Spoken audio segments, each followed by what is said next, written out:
alguns recadinhos aqui para a gente poder alinhar antes de começarmos essa última parte aqui do dia de hoje.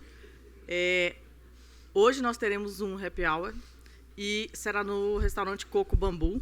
E nós vamos, da mesma forma que ontem, vamos pegar o ônibus na porta do hotel e vamos até lá, ok? E da mesma forma, para voltar.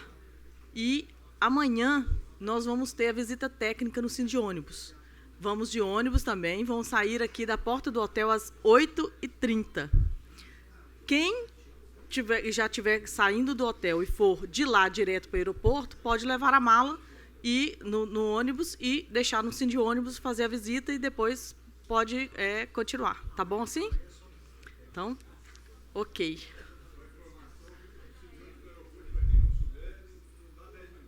Olha aí. Viu que beleza? Vai ficar mais barato ainda, né? Olha, exato. Eu já coloquei isso. 18h30 hoje para o happy hour. Tá? 18h30 na porta do hotel. Ok? O ônibus vai pegar.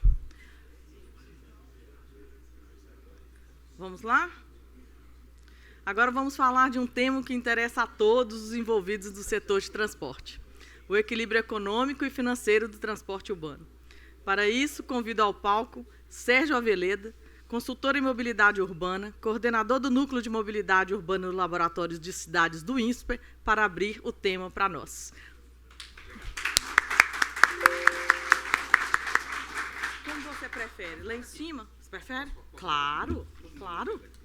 Sem problema algum.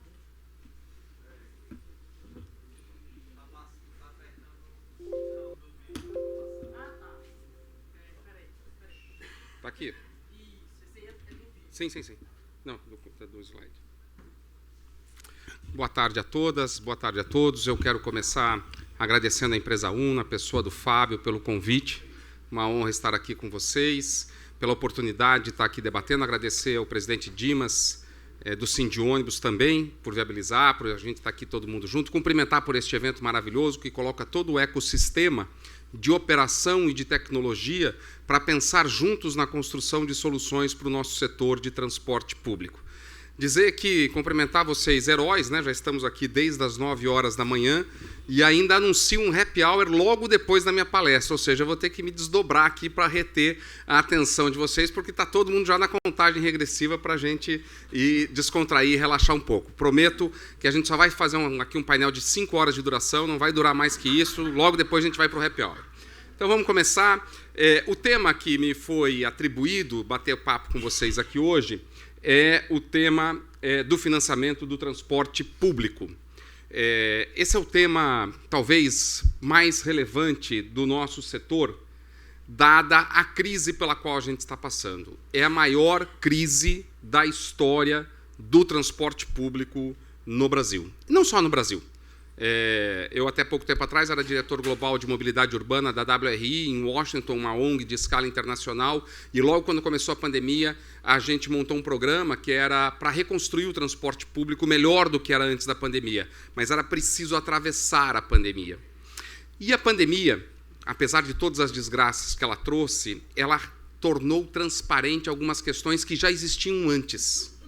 Uma delas é o fracasso do modelo que nós adotamos no Brasil para financiar o transporte público, que é o rateio dos custos de produção do serviço, custos fixos, variáveis, de capital e de operação entre os usuários. A imensa maioria das cidades brasileiras calcula a remuneração do operador, calcula o preço do serviço distribuindo o custo entre os usuários equivalentes. Ou seja, é aquele quem usa o serviço que paga pelo seu custeio. Esse fracasso ele já vinha se desenhando. Nós vínhamos perdendo usuários ano a ano por uma série de razões. E víamos os custos de produção do serviço aumentando, as demandas por capital serem mais intensas porque os ônibus ficaram mais sofisticados, exigências ambientais, exigências de conforto, enfim. Nesta realidade, eu fui secretário de Mobilidade em São Paulo em 2017 e 2018, nós já pagávamos lá 3,5 bilhões por ano de subsídio ao sistema. nós já estávamos adotando um outro modelo, que era um modelo compartilhado. Parte do custo paga o usuário, parte do custo paga a sociedade. Mas São Paulo era uma voz isolada nesse cenário antes da pandemia. Uma ou outra cidade já estava admitindo a necessidade de pagar subsídio. Nós já temos, segundo dados da Frente Nacional de Prefeitos, mais de 250 cidades no Brasil foram forçadas a pagar subsídio porque o número de usuários caiu, os custos não caíram e o desafio de manter o serviço em operação exigiu, então, que as cidades participassem. Se, de um lado, o subsídio assegura estabilidade ao setor, e volto ao exemplo da cidade de São Paulo, a cidade de São Paulo passou pela pandemia, os operadores passaram pela pandemia com razoável tranquilidade. Porque eles têm uma fórmula de remuneração contratual em que a variação da demanda afeta muito pouco a remuneração. Porque a prefeitura contratou-os e paga-os pelo nível de serviço prestado e não pela demanda transportada.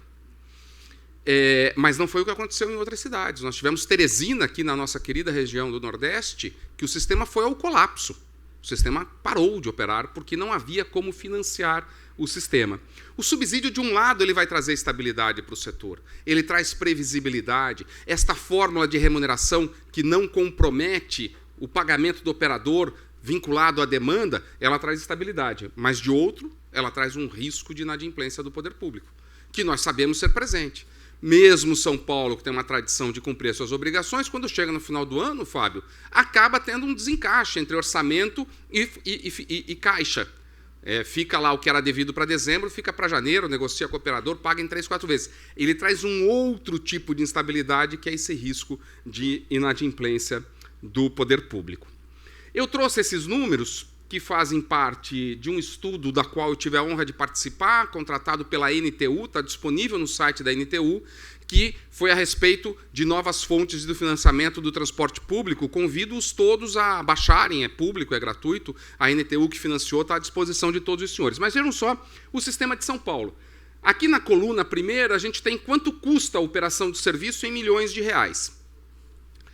Na segunda coluna, a receita de vinda dos passageiros. Quanto São Paulo arrecada dos passageiros. Depois, quanto a cidade vem complementando. Por fim, quanto é o total do orçamento da prefeitura nestes anos todos.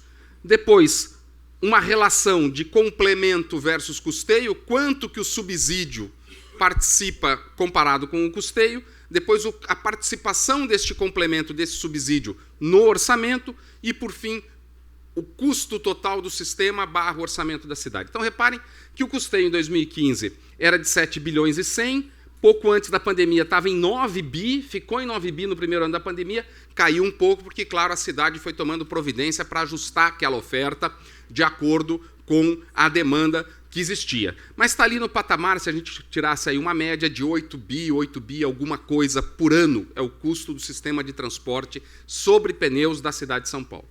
A receita tarifária, vocês reparem que em 2015 era de 5 bilhões e 300, em 2021 ela caiu em valores nominais, aqui não estamos aplicando a inflação, para 4 bilhões e 300. Ou seja, nós perdemos aproximadamente 20% de receita tarifária. Aqui tem queda de passageiro e congelamento de tarifa. São Paulo, há alguns anos, não reajusta a tarifa do transporte público. O complemento era 1 bilhão e 800, 1 bilhão e 600, chegou em 3 bilhões e 600 em 2021 e já se fala, em 2022 ela passou de 4 e já se fala em 5 bi de complemento da prefeitura, uma vez que a tarifa vem se mantendo congelada e, infelizmente, os custos de produção, o Dimas aqui sabe muito bem disso, não se mantêm estáveis, eles têm crescido muito acima da inflação, alguns dos componentes dos nossos custos. O orçamento saiu de 51, foi para 67, a Prefeitura de São Paulo teve um bom incremento orçamentário, não se pode negar isto, e a participação do complemento no custeio, que era de 22, já está em 45 e vai passar de 50. Ou seja, mais da metade do custo do serviço de São Paulo já é pago pela Prefeitura de São Paulo. O complemento no orçamento era 3,2%, já está em 5,4%. Ou seja, 5% do orçamento da cidade de São Paulo é destinado para pagar o transporte público. E o custeio, o custo total do serviço, que era de 14% do orçamento, hoje caiu para 11,7%, isto derivado do crescimento orçamentário da cidade de São Paulo. Então vamos refletir um pouco sobre este fenômeno com uma visão a partir da pandemia. A pandemia reduziu a receita tarifária de 5,7 para 4 bilhões, eu brinco, se é que se pode brincar com esse tema da pandemia, que a pandemia pareceu aquele filme Querida, Encolhi a Criança, né? Da noite para o dia, o nosso usuário desapareceu, ele sumiu, né? A redução do custeio caiu de 8,9 para 7,4, graças a uma gestão da SP-Trans, da agência reguladora, para conter os custos de produção, e o complemento orçamentário saiu de 3 para 3,45. O subsídio veio para ficar. Os senhores se lembram bem de 2013? Eu estava trabalhando no metrô do Rio de Janeiro, quando explodiram aquelas manifestações nas cidades brasileiras, com aqueles cartazes, não é só pelos 20 centavos, mas o estupim de tudo foram os 20 centavos dados nos reajustes das tarifas de São Paulo e do Rio e de outras cidades brasileiras. A população se levantou diante daquela questão. Começou ali o germe de uma discussão da justiça política daquele modelo de distribuir os custos de produção entre os usuários. Com o aparecimento de elementos concorrenciais ao nosso sistema, diversos deles, transporte por aplicativo, mobilidade ativa, incentivo ao uso do carro individual, pouco investimento público na infraestrutura do transporte. Estou falando aqui com operadores. Os operadores têm uma queixa que é muito sincera e muito verdadeira. Quando era secretário, eu era obrigado a escutar isso e tinha que dar razão para os nossos colegas de São Paulo, que é: o senhor reclama da qualidade do nosso serviço, mas o senhor não pavimenta adequadamente as ruas por onde passam os veículos. Ou seja, eu tenho que pagar pelo custo do material rodante, mas quem é responsável pela via permanente, pela qualidade da prestação do meu serviço, também é o senhor, também é o poder público. Como a qualidade talvez não tenha sido a desejada pelo usuário, nós perdemos também usuários, a crise econômica também afasta o usuário, o home office afasta o nosso usuário, ou seja, a gente vinha perdendo o usuário. De um lado, uma pressão política para prefeitos e governadores não reajustarem tarifas. De outro lado, perda de usuários. Um terceiro componente eu já mencionei aqui, ônibus com ar-condicionado.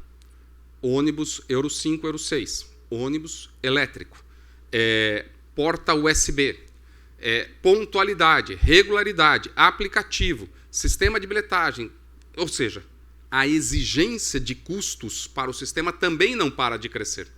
Passamos o dia aqui vendo novas tecnologias que podem possibilitar a redução de custos, mas outras são incremento de custo, tanto de capital quanto de operação. Então, combustível crescendo muito, descolando completamente dos custos de vida de outros índices financeiros de inflação. Ou seja, a pressão sobre o sistema é imensa. E isso deveria levar-nos a discutirmos o financiamento do transporte público, trazendo o conceito de justiça social para isso. Os senhores reparem que desde 2015, Branco, o transporte público foi alçado na nossa Constituição Federal no mesmo nível de importância que saúde e educação. E com toda razão. Com toda razão, o legislador constituinte derivado reconheceu na mobilidade urbana e no transporte público a essencialidade parecida com a educação e a saúde. As nossas cidades cresceram de forma acelerada, não precisamos ficar aqui debatendo isso é visível. Cresceram de forma desordenada ou ordenada para o caos. Eu, às vezes, desconfio que não foi desordenada. Ela foi desenhada para ser excludente, para colocar a imensa maioria da população nas franjas da cidade e as oportunidades de emprego e trabalho concentradas nas centralidades, o que gera uma ineficiência gigantesca, porque são viagens e mais viagens todos os dias sendo executadas. Quando eu era presidente do metrô, em 2011, de São Paulo, o metrô era muito questionado pela superdemanda e pela quantidade de falhas.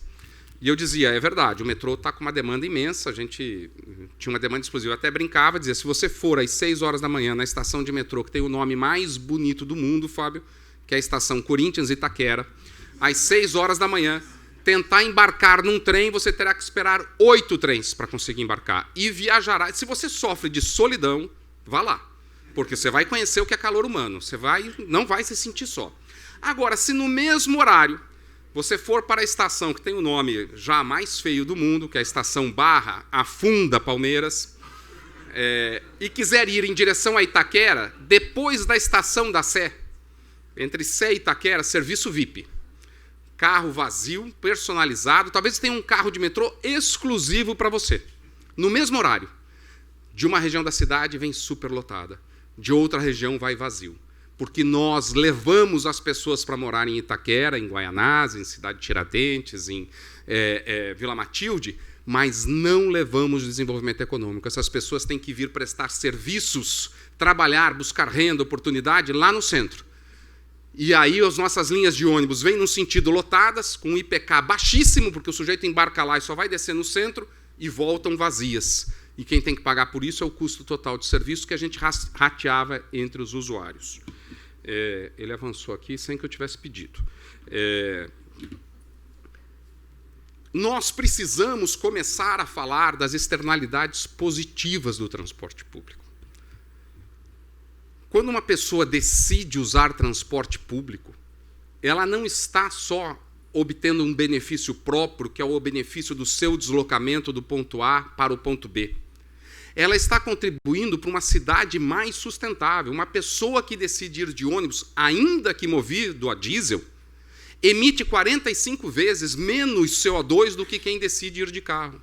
Se nós estamos dentro de uma emergência climática, e é um consenso da ciência que nós estamos diante do abismo, ou, para alguns, nós já estamos no abismo climático, o transporte público é a chave nas nossas cidades, junto com a mobilidade ativa, para reduzir as emissões e proteger a cidade. Portanto, quem vai de transporte público está fazendo um bem para toda a sociedade. O transporte público elimina mortes no trânsito. Cidades que têm transporte público bem estruturado, bem organizado, têm um índice de mortes no trânsito muito menor, porque há uma correspondência imediata entre quantidade de quilômetros rodados por veículos privados e mortes no trânsito. Quando você leva uma pessoa para sair do carro, para ir para o transporte público, você está fazendo uma proteção, uma cidade mais segura. Ela garante um melhor uso e eficiência do espaço público. Repare que se há um bem, há uma restrição na cidade, há um recurso restrito na cidade, é o espaço. Não tem como a gente fazer um segundo piso de Fortaleza. Não tem como construir no subterrâneo uma outra fortaleza para a gente dobrar o espaço. E as iniciativas de cidades que tentaram ampliar espaço no viário para resolver o problema de trânsito mostram o quanto caótico é fazer isso. São Paulo construiu um túnel embaixo do Parque do Ibirapuera, para quem não conhece, um parque muito importante na cidade, para resolver o problema do engarrafamento. Que ingenuidade, né? O engarrafamento saiu do subsolo saiu do solo e foi para o subsolo.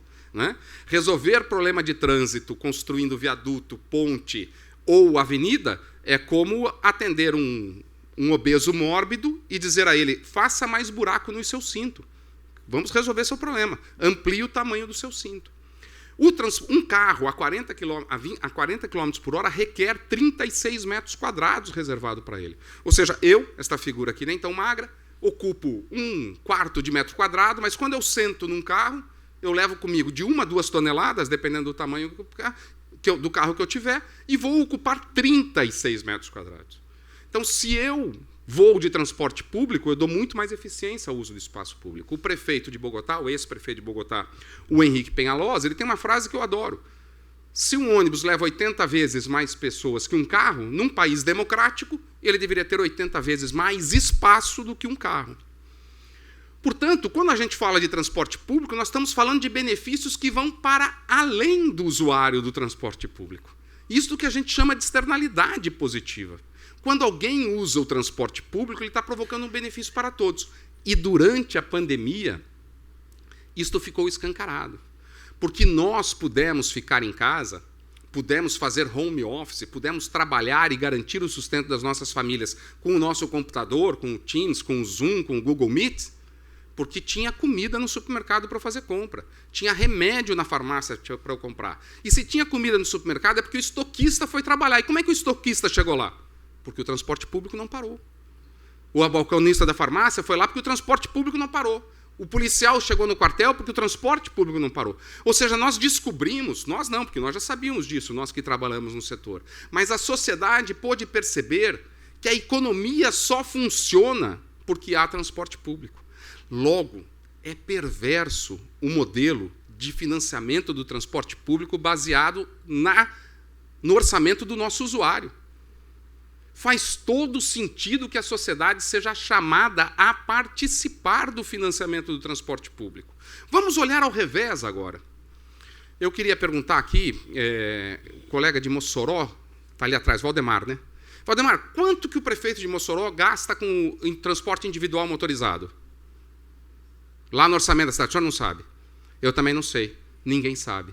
Nenhuma cidade no Brasil contabiliza numa rubrica orçamentária o gasto com o transporte individual motorizado. Recentemente, um prefeito de uma grande cidade brasileira me chamou para ajudá-lo a pensar em como reduzir o subsídio.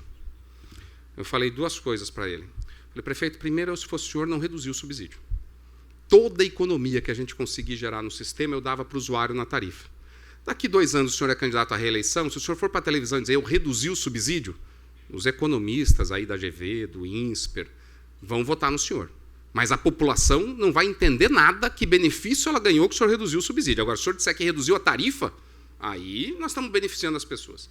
A segunda pergunta que eu fiz para ele foi, prefeito, quanto o senhor gasta com o automóvel? Ele olhou para mim e falou, não gasto nada, o automóvel me dá receita, eu fico com metade do IPVA. Falei, então, prefeito, acho que antes da gente pensar em reduzir o subsídio, vamos começar a falar? Falei, então, a sua engenharia de tráfego, quanto custa? A sua manutenção de semáforos, placas, faixas, quanto custa?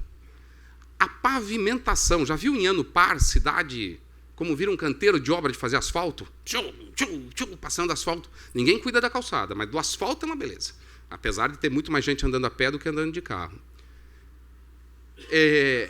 Quarto, o senhor sabia que 60% das vagas de UTI no Brasil são de vítimas do trânsito? O senhor tem ideia de quanto do seu orçamento do SUS está indo por causa do carro? Ele ficou me olhando.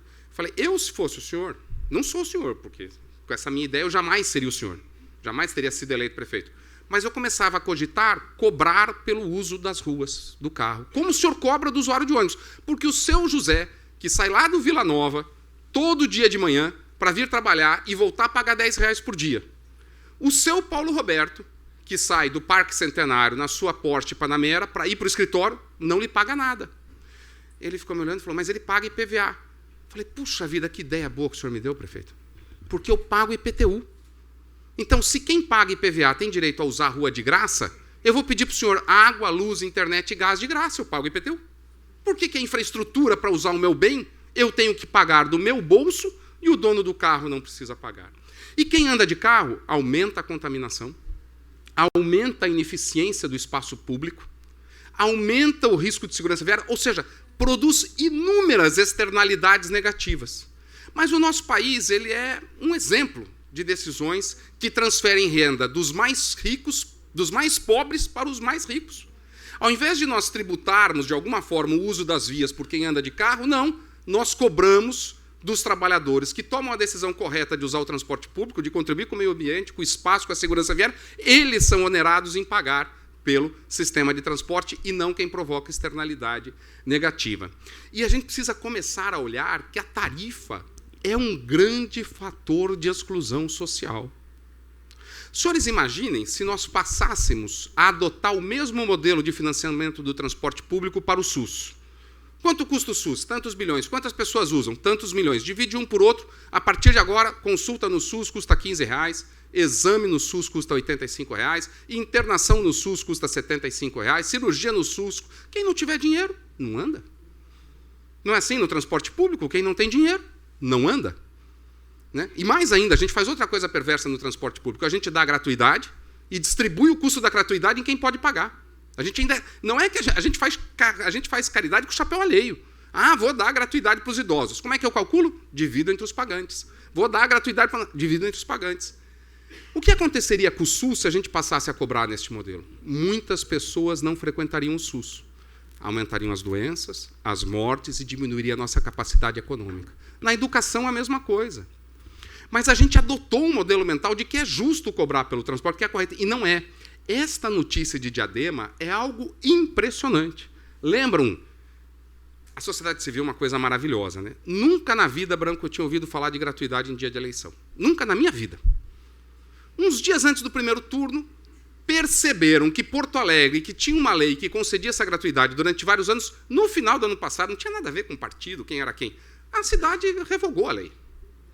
Aí, 2 semanas antes, isso caiu a ficha, disseram, mas isso é um absurdo tirar a gratuidade. E começou um movimento lá em Porto Alegre.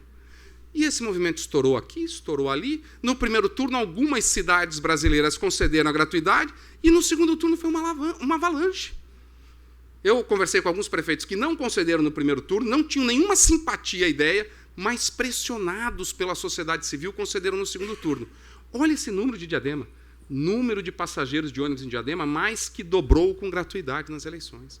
Isso mostra para nós o que tem de gente excluída da vida social, da oportunidade de trabalho e renda, porque nós cobramos tarifas. Ah, você vai dizer, mas era um domingo de eleição. Mas era a oportunidade que a pessoa teve de visitar o parente. Você faz ideia de quanto custa para uma família de 5 pessoas ir no Parque do Ibirapuera domingo, pagando R$ 8,80 para cada um? Dá 60, 70, 80 reais de transporte. Quem vai? Quem tem numa família que recebe 2, 3 salários mínimos o direito de gastar 80 reais só para chegar lá?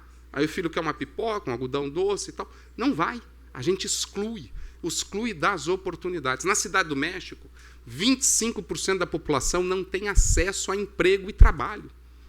Porque sequer as ruas dos bairros onde eles vivem conseguem ser atendidos por transporte público. Então, quando a gente está falando de mobilidade urbana, eu tenho defendido isso. Eu fui o primeiro secretário de mobilidade urbana de São Paulo. Antes era secretário de transportes.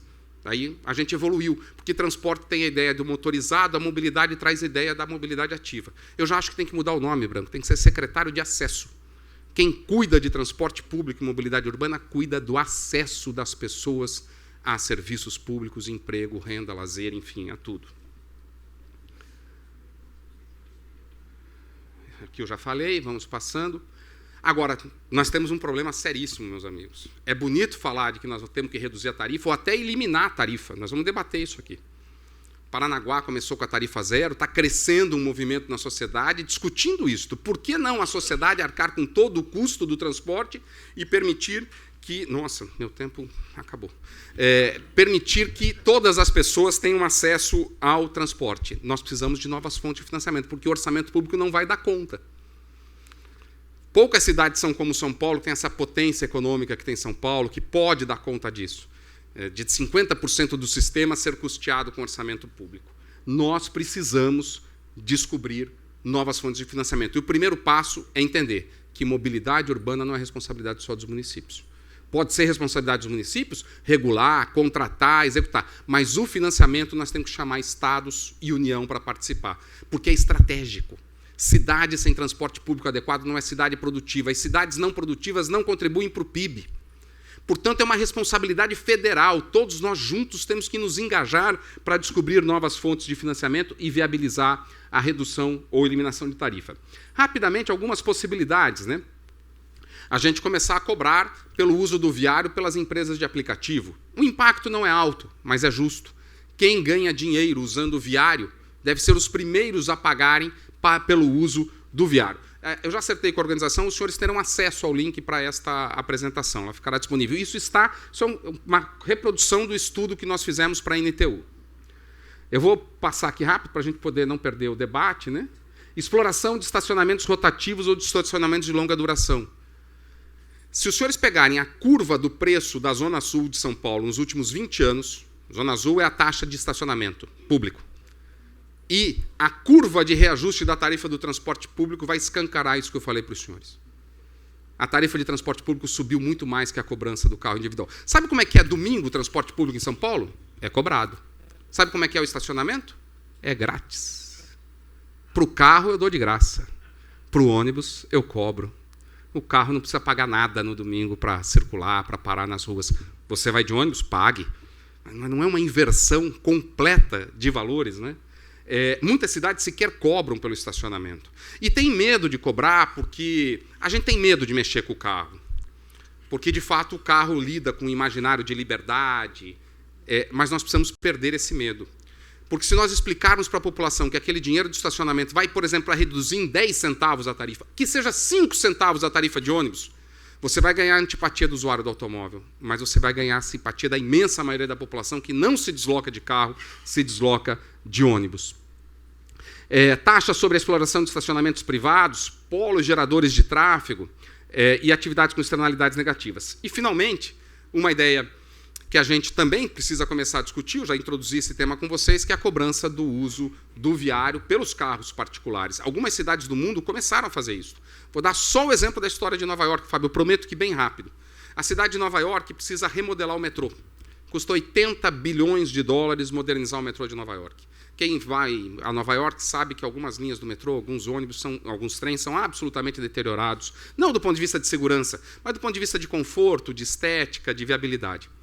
Não tem esse dinheiro no orçamento. O prefeito Michael Bloomberg, único prefeito reeleito 3 vezes na história de Nova York, fechou a Broadway para carros, tirou espaço de carros para fazer faixa de ônibus em Manhattan, tirou espaço de carro para fazer ciclovia, e todo mundo diz que essa medida é antipática, né? Você não consegue andar com ele na rua pela adoração que as pessoas têm pelo Michael Bloomberg. Se pudesse, ele seria prefeito sempre, se a legislação permitisse. Mudaram a lei para ele ser prefeito pela 3ª vez.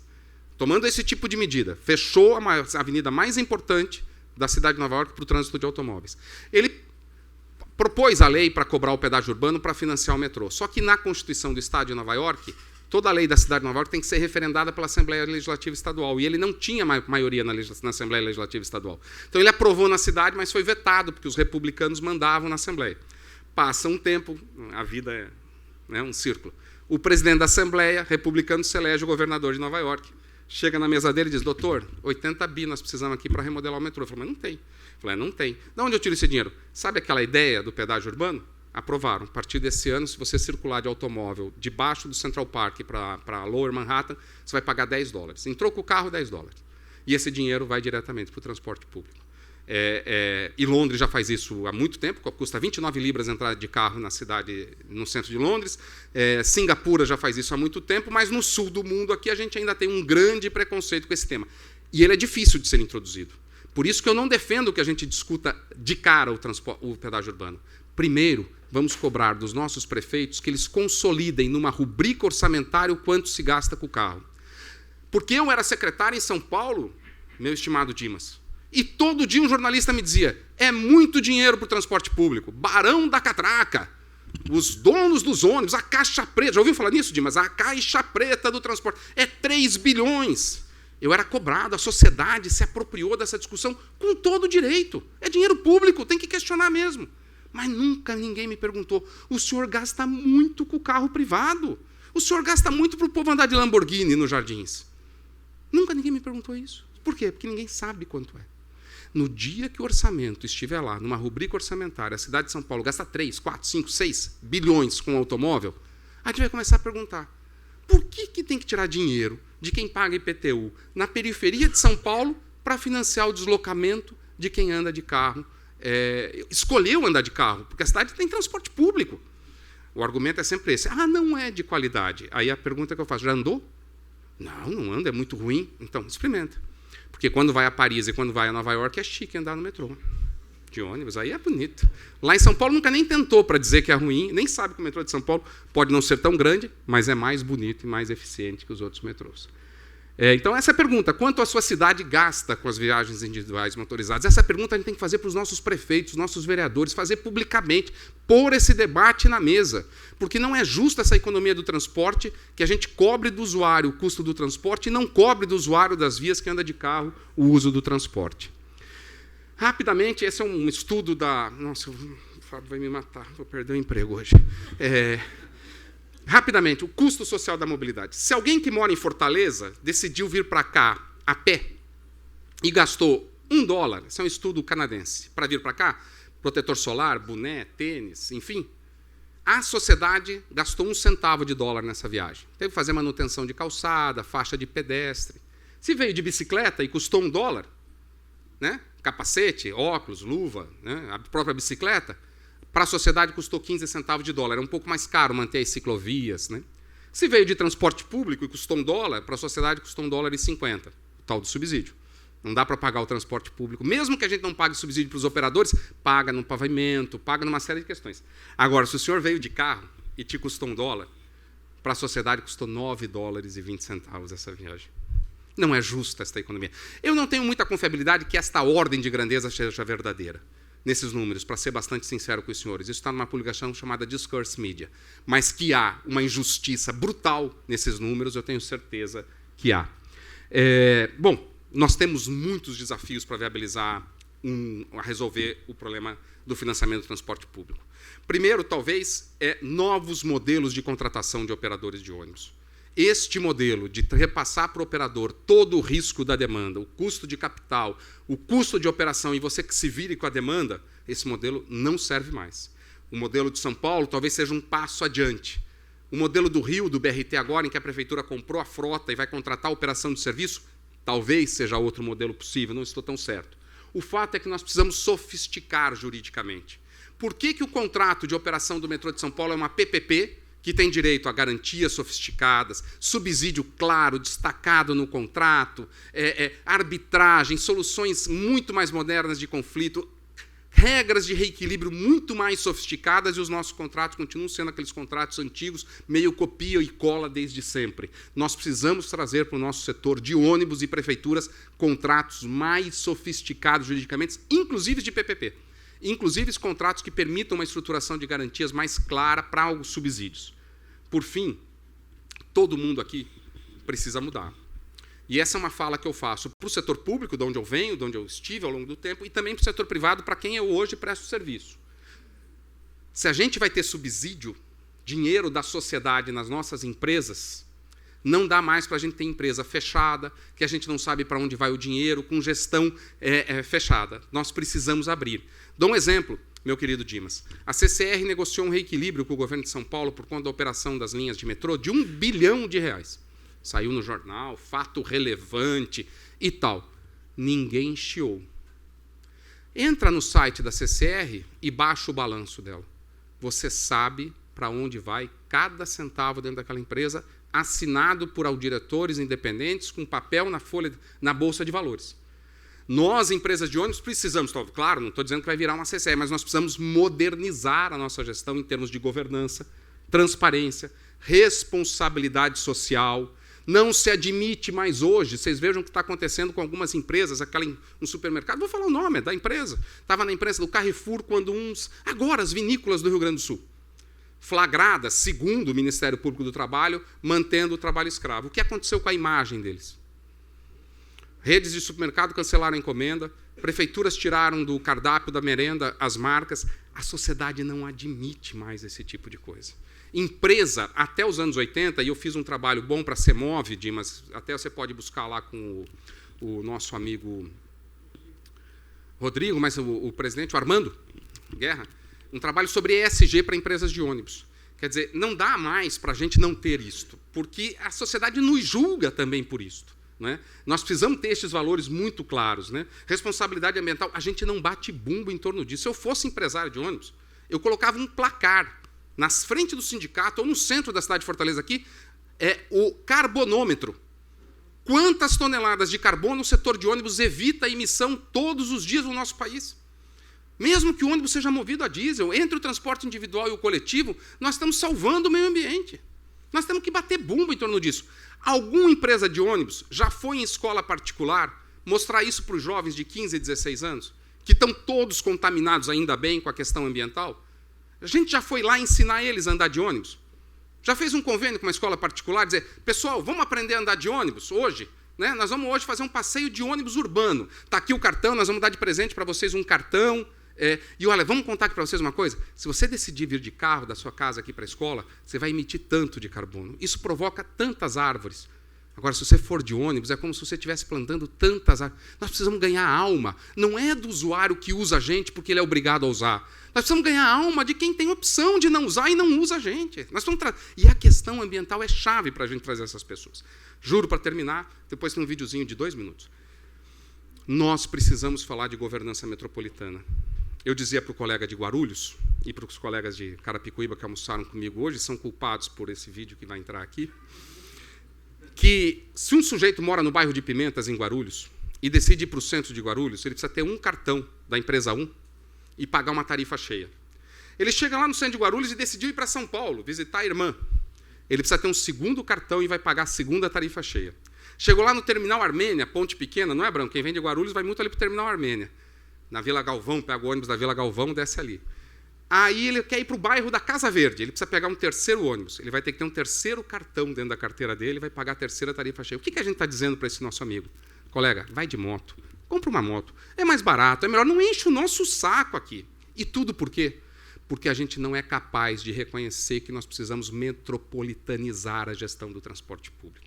A gente cria as linhas concorrentes, a gente fica defendendo as nossas linhas como se aquilo fosse o ideal, às vezes a gente está perdendo dinheiro, o prefeito não quer abrir mão da gestão do sistema. Quando eu era secretário de São Paulo, eu dizia, eu defendo a extinção do meu cargo. Tem que ter uma autoridade metropolitana de transporte que pense isso junto. Mas, às vezes, por egoísmo, às vezes por poder, às vezes por uma visão pequena, a gente não avança e perde dinheiro, perde eficiência e perde usuário. Madrid, quando implantou a Autoridade Metropolitana de Transporte nos anos 80, aumentou em 30% o número de passageiros no transporte público e reduziu em 30% os custos, e aumentou. Já pensou reduzir 30% os custos? Que medida vocês têm na mão de vocês hoje para reduzir 30% os custos do sistema? E aumentou em 30% a participação do transporte público na matriz de viagens. A gente precisa pensar diferente, e aí hoje no almoço, a gente falando disso, com o Tiago, o Bruno, eu lembrei desse pedacinho de filme que é retratando um prêmio Nobel da Economia, o John Nash, que criou uma equação matemática, que é o equilíbrio de Nash, que demonstra que competir é pior que cooperar. Será que vai? Aderval? Foi não.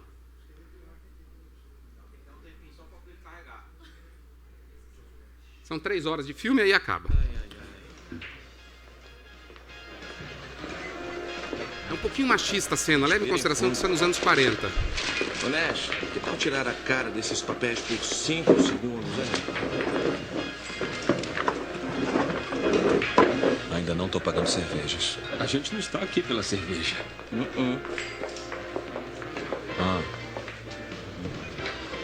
Concordam que ela devia se mover em câmera lenta? Acham que ela vai querer festa de casamento? Que tal espadas, pistolas ao amanhecer? Vocês não sabem de nada.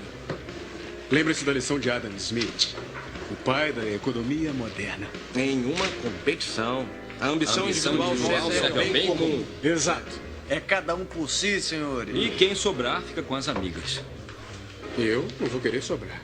É, e é fácil levar uma loura até a água. Difícil é fazê-la beber. Não foi o que ele disse. Ok, ninguém olha, ela está olhando, hein? Eu acho que é pro Nash. Não dá pra acreditar. Ele pode estar com vantagem agora, mas esperem só ele abrir a boca. Lembram-se da última vez? Que ela vai ficar pra história.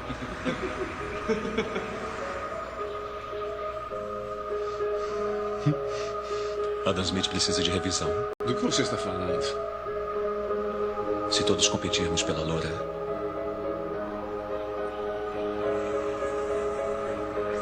nos bloquearemos e nenhum de nós irá ganhá-la. Então partimos para cima das amigas. Mas todas elas darão fora na gente porque ninguém gosta de ficar em segundo. Mas me pergunto, e se ninguém for na loura? Não ficamos no caminho dos outros e não insultamos as outras garotas. É o único jeito de vencer. Todos nós vamos pra cama assim.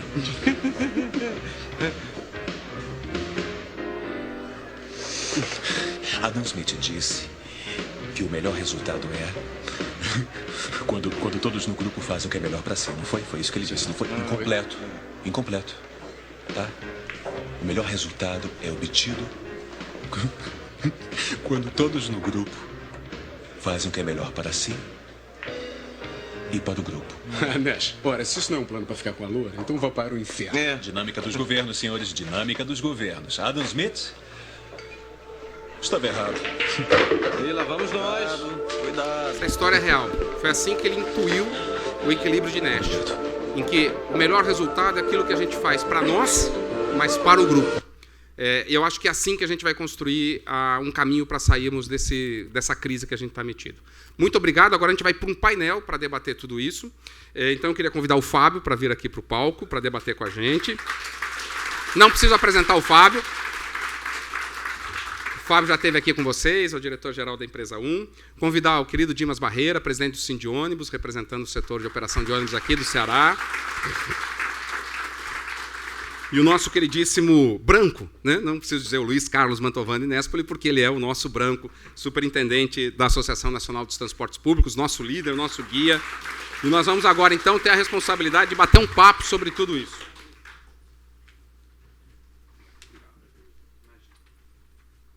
Então,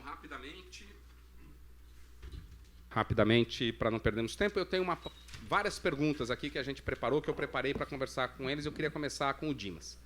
Dimas, a gente vive essa crise, que eu acho que é uma unanimidade financeira, mas a gente também tem uma crise regulatória, né?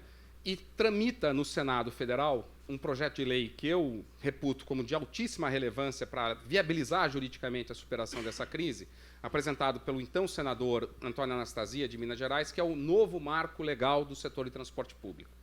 Como você representa aqui o setor, eu acho que seria muito importante ouvir a sua visão sobre quanto esse projeto pode contribuir para a superação dessa crise e para melhorar a qualidade do transporte e viabilizar mais investimentos no transporte público.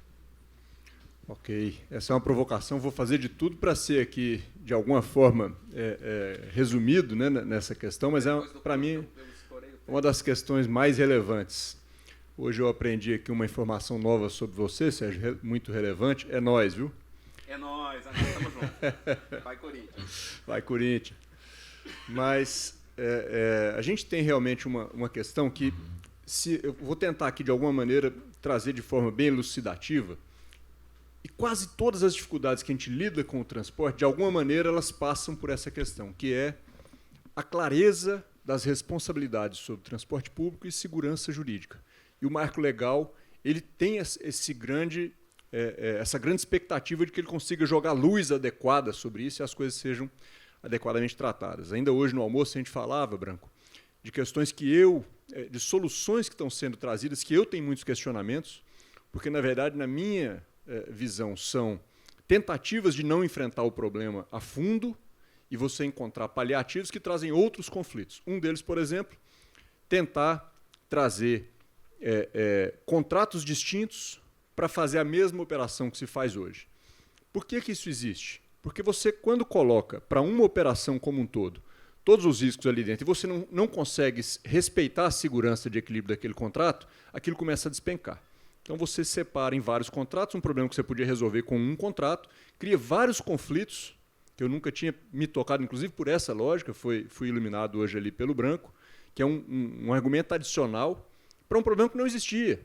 Por exemplo, vou alugar a frota para que você opere. 2 contratos distintos, cheio de conflito, quando vai operar. O problema que deu foi pela frota alugada, foi pelo operador, vai estar lá na rua, não resolve, começa a demorar, começa a faltar carro. Peraí, mas nós nunca tivemos problema de financiamento. A quantidade de veículos que precisava, a gente sempre pôde comprar. O problema começou a nascer em 2 casos. 1, porque o desrespeito começou a acontecer, a empresa perdeu capacidade, ou 2, porque ela decidiu não invisto mais. Se eu não tenho respeito. Como é que pode, mesmo sem o marco legal, alguém admitir que o contratado fica com o risco de demanda? Ora, primeiro, ele não estima essa demanda. Segundo, ele não dimensiona o serviço, ele tem que seguir ordens para dimensionar. Ele não escolhe quem paga, ele não escolhe quanto paga. Como é que pode o risco da demanda ser dele? Todos os atributos que vão influenciar se vai ter mais ou menos demanda não dependem dele. E ele recebe uma demanda estimada e o risco tem que ser dele. É claro que esse contrato não vai se sustentar. Você tem 1000 conflitos de interesse, inclusive para a sociedade entender, porque daí ela fica batendo no empresário ou em quem estiver representando a empresa, como se ela tivesse poder para resolver as questões que ela não tem. Ele é mero operador, os riscos dele são outros. Os riscos dele são fazer escolhas erradas, por exemplo, de veículo que ele vai operar, um acidente na rua, oscilações previsíveis dentro de uma margem previsível ao longo daquele período. Tem 1000 riscos envolvidos, tem muito capital investido, mas o fato é que precisa jogar luz nessa questão. Você falou hoje de uma questão muito importante, que eu acho que pode ser que no futuro vão ter novas maneiras de contratar, mas ainda assim eu acho que elas vão passar por colocar a responsabilidade no colo das pessoas certas. Então o contrato de transporte ele precisa ser pela operação que vai acontecer e não pela demanda. Você tem outras formas de garantir que o serviço vai e busque essa demanda. inclusive com indicadores à parte, enfim. E, para finalizar nesse sentido, digo mais, se a gente pegar a nossa lei das concessões, ela já diz que a concessão precisa ser remunerada pelo custo integral. Só que como não está claro no contrato, então se deixa isso é constantemente, estou procurando uma palavra mais amena, mas é desrespeitado esse equilíbrio e vai começando a ter consequências e ao longo do tempo. O problema do transporte é que isso vai acontecendo muito lentamente, você vai pensando que aquilo está bem, que aguenta mais, de repente já é um zumbi, já morreu, só que está em pé, você pensa que ele está vivo. E não volta mais. Isso está acontecendo em vários lugares do Brasil. Alguns locais já está nessa situação e ainda não percebeu, em alguns casos em parte. E, como você disse, a cidade paga muito caro. Cidade com transporte ineficiente é cidade ineficiente. Tudo custa caro. Vai emitir mais, a economia vai funcionar mal, as pessoas que vêm para a cidade para ter acesso a tudo que a cidade oferece vão ter dificuldade de acessar. E vou finalizar com meu comentário com uma reflexão sobre essa questão que você falou de acesso ao transporte, o quanto a tarifa é excludente, esse marco muito simbólico de a gente ter tido gratuidade nas eleições. Vejam, os políticos disseram para o Brasil inteiro: eu preciso da gratuidade no dia das eleições para garantir que ele vai exercer o direito dele, tão sublime de votar. Ora, quer dizer que se você não desse a gratuidade, pode ser que ele não fosse? E os outros direitos? E a escola? E a saúde? E procurar emprego? Os outros dias ele não é cidadão? O que é que aconteceu? Aquilo, sem perceber, passaram o recibo. Assinaram embaixo que eles sabem. Em Caucaia, que é o que eu queria finalizar, tem sido muito comentado e é uma das maiores cidades, acho que é a maior população do Brasil hoje com tarifa zero, 400 mil habitantes na cidade. E lá identificou-se, ainda não tem um estudo bem estruturado, mas eu vou tratar disso na próxima semana. Eu estava conversando sobre isso hoje com o Francisco Cristóvão e ele estava me dando uma ideia muito boa de fazer um diagnóstico melhor de Caucaia. Identificou-se lá o seguinte: primeira questão, não tem mais pico. O dia inteiro é pico. Toda hora tem gente andando. A gente está acostumado a ter pico no transporte, especialmente muito turbinado por escola e vale transporte. Escola, normalmente, os estudantes têm algum tipo de benefício, 0 ou meia passagem, coisa desse tipo, e o trabalhador que está sendo pago pelo empregador. Né? Então, o pico é meio garantido, sempre tem demanda. Depois tem aquela queda, né? Aquele vale, que é comum, está para quase todo lado. Caucaia não tem mais. Uma das coisas que identificaram, a gente fala em transporte, fala em exclusão, e a primeira coisa que vem na minha cabeça, exclusão, é a pessoa que não consegue usar transporte. Poxa, ele tinha uma oportunidade e não conseguiu ir, porque ele não tinha como pagar o ônibus. É uma exclusão bem evidente. Mas tem outras. Eu, como privilegiado, nunca deixei de ir a algum lugar que eu queria ir, porque eu não pude pagar. Então, eu nunca pensei nisso. Mas em Caucaia começou a se ver o seguinte: pessoas que passaram a voltar em casa para almoçar. Poxa, isso não era... Se a pessoa quer, não é salutar, não? Isso é exclusão também. Ele não era excluído do transporte, ele ia trabalhar, mas ele não podia ir em casa. A pessoa passou a poder passar na casa da mãe para dar um abraço enquanto está indo trabalhar. Ele não fazia isso, porque custava uma passagem a mais. Finalizo com essa reflexão. É preciso ter responsabilidade para garantir que os sistemas de transporte deem não só o serviço que já tem, porque está acabando, mas que sigam melhorando, porque, na grande maioria dos casos, precisa melhorar muito ainda. Muito obrigado, Dimas, muito obrigado. Fábio, muito obrigado. Merece aplauso mesmo. Várias vezes durante a sua fala eu fiquei com vontade de interromper para aplaudir. Obrigado, Dimas. Fábio, eu quero trazer para a discussão aqui um aspecto que eu acho importante, que envolve diretamente as atividades da Empresa 1 e de todos esses parceiros que se apresentaram hoje aqui, é de que maneira a tecnologia pode contribuir para alguns valores que são relevantes para o financiamento. A transparência, a governança, a atratividade. Né? Quais são as soluções tecnológicas mais importantes que você gostaria de destacar para nós, que pode contribuir para a gente sair dessa crise de financiamento do setor? Sérgio, obrigado pela pergunta. Acho que, primeiro, se você me permite fazer um comentário antes de responder, o Dimas ele mexeu com a minha emoção aqui agora, com algumas coisas que ele falou, porque são coisas... Corintiano, seguramente é porque ele é corintiano. Não, eu não sou corintiano, cara. Eu estou numa situação mais difícil do que você, confesso, em termos de torcida. Caramba. De time. Eu sou São Paulino, então A gente não tem nem Então time para entrar em campo nas finais. Não falamos mais de futebol aqui hoje. Segue em frente. Tudo bem. Fábio. Desculpa. Mas são coisas que, assim, que a gente percebe, que a gente tem tratado, né, Sérgio, em âmbito de associação e de outros fóruns, do aspecto social, aspecto, né, de inclusão que o transporte coletivo tem. E essa questão que você colocou, Dimas, desse recibo que os governantes passaram, acho que isso foi é uma coisa muito importante. Eu não tinha me atentado a isso, mas eles cravaram posição, falaram assim, não, ele precisa ir votar, né? E essa questão de humanidade, que às vezes a gente, né, no nosso dia a dia, nós que estamos aqui, a gente não consegue perceber essa diferença que faz do cara passar lá, ele visitar a mãe dele, ele conseguir almoçar na casa dele, ter uma qualidade de vida melhor. Verdade. Fala com o braço, né, Branco?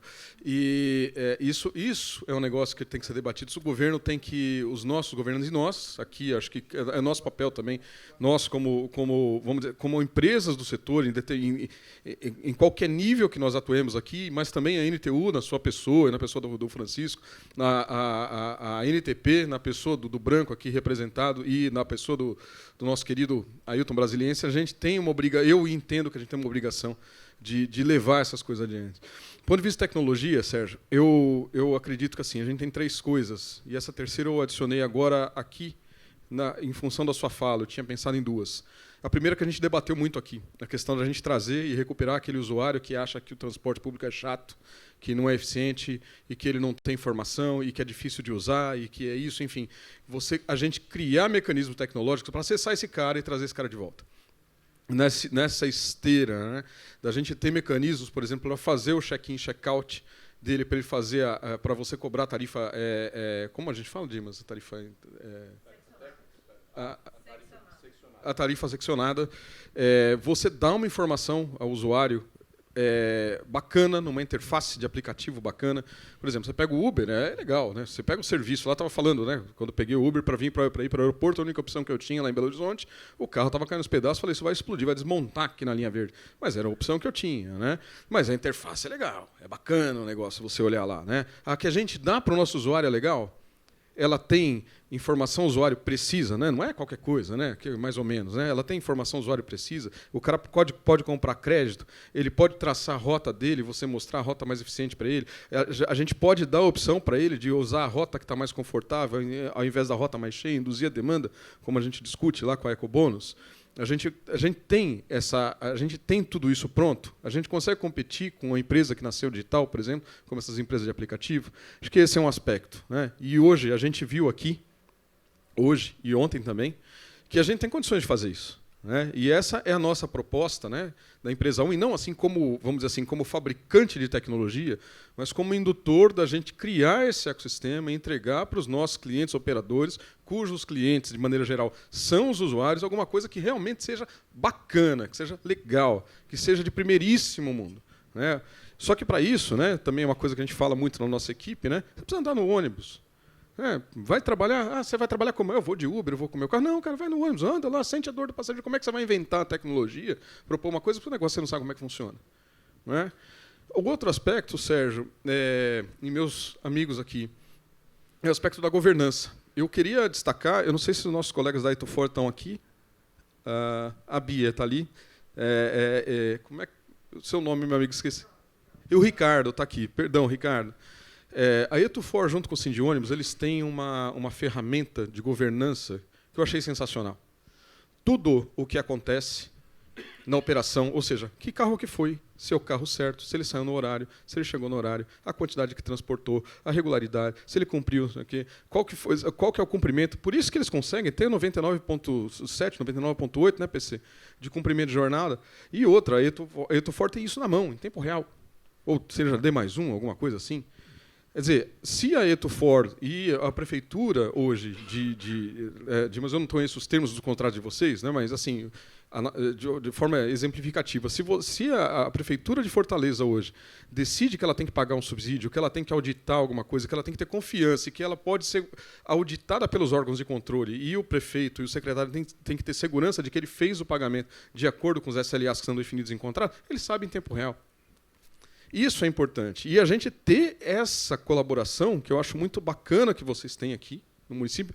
Naturalmente que existem as tensões, existem todas as coisas, mas assim, no dia a dia, a coisa ser muito bacana e tem que ser muito colaborativa, né? Muito colaborativa, e você, de fato, ter essa transparência, Sérgio, que você colocou, e ter ferramentas que consigam demonstrar em tempo real essa transparência para o poder público, para os órgãos de auditoria. Ah, eu acho que você pagou subsídio aqui a mais, porque não, está aqui o relatório aqui, olha o que você quiser. Está pronto. Né? Acho que esse é um aspecto. E o terceiro aspecto que eu adicionei, que eu estava refletindo enquanto você falava, é que a gente tem condições, e talvez aqui é uma reflexão para nós, fabricantes de tecnologia, da gente ajudar ou trazer arcabouço tecnológico para que os prefeitos e os governadores dos estados consigam saber, de fato, quanto eles gastam com o veículo. Né?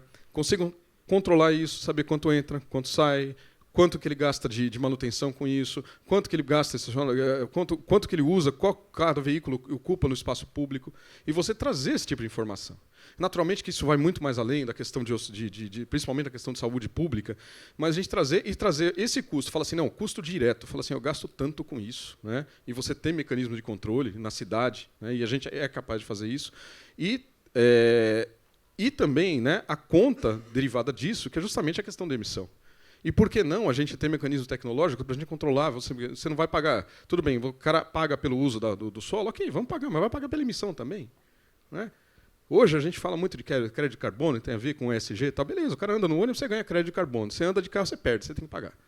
Tem um imposto lá para você. Rodou tanto, tem que pagar. Muito. O ar não é só seu. Né? Então, assim, eu colocaria, Sérgio, esses três aspectos. O que eu acho? Nós temos muita tecnologia boa, principalmente no mundo todo, a gente tem bastante coisa, tem muita. São coisas, vamos dizer assim, as cidades são muito diferentes, têm características diferentes, as tecnologias são construídas dessa forma. A gente tem a Trapeze, que é uma das maiores empresas de software para a mobilidade urbana do mundo. Tem muita coisa boa lá, mas a gente também tem muita coisa boa aqui, porque nós temos uma maturidade, quando a gente olha para outros países da América Latina, a gente tem muita coisa boa construída aqui, que a gente precisa justamente se esforçar naquilo que é bom, pensar como fabricante de tecnologia no setor e não só naquilo que eu faço, né? E a gente colocar isso à disposição do setor para a gente conseguir essa melhora. Super, super esclarecedor. Obrigado, Fábio. Branco, você que lidera a NTP, portanto, tem uma visão nacional das questões, as diferenças, as aplicações. Um tema que tem nascido e discutido muito intensamente entre nós é o da gratuidade no transporte público. E eu soube agora que Caucaia, quando você contou a história, eu perguntei, Branco, mas é lá é gratuito? Branco, é gratuito. A demanda explodiu e tudo mais. E essa história que o Dimas contou é a história do cotidiano. Eu costumo dizer nas minhas apresentações que, se você andar em São Paulo de madrugada, sai de uma boate 4 horas da manhã, de um bar, de uma festa, você vai ver gente andando. Esse pessoal não está fazendo Cooper. Não é esporte. Esse pessoal não tem dinheiro para tarifa. Eles vêm a pé. E tem gente que vem a pé na segunda de manhã e dorme na rua de São Paulo e só volta para casa na sexta à noite porque não tem dinheiro para o transporte público. Branco, a gente vê o debate da tarifa zero crescendo e eu até digo que a tarifa zero não é um objetivo imediato. A tarifa zero é um slogan para nos levar para uma maior justiça social no transporte. A eventual gratuidade, quais são os aspectos que você gostaria de ressaltar que precisam ser pensados antes de se implantar uma medida tão impactante quanto essa de gratuidade no transporte público? Obrigado pela pergunta. Primeiro, parabenizar pelos pontos que você levanta aqui, todos pertinentes, né? Te dar um dado a você, que usou essa expressão, um dado a todos. O Eduardo Vasconcelos, no final do ano passado, o nosso pensador da NTP, ele calculou quanto você poderia arrecadar precificando os estacionamentos de via. 32 bilhões de reais ano. O nosso sistema de transporte nacional custa em torno, hoje, depois do aumento do diesel, etc., uns 50 bilhões de reais. Ou seja, vou usar a expressão que ele usa, você compra um carro e ganha um espaço no sistema viário de graça. Né? Então, dinheiro dinheiro existe, é questão de saber como é que você capta esse dinheiro. Bom, primeiro também agradecer, me desculpa aí no seu painel, de novo aqui o convite da Empresa 1. Eu considero que estive ontem e hoje na maior densidade por metro quadrado de inteligência. Né? Eu fiquei realmente entusiasmado. Eu acho que passaram, não sei quantas empresas passaram aqui, né? Todas com inteligentíssimas, com ideias inteligentíssimas, com coisas inteligentíssimas, né? E claro que o grande motivador dessas empresas é porque elas vendem, né? E elas vendem, então elas estão interpretando, buscando interpretar o que o cliente precisa para poder criar essa motivação, é a fonte criadora, né?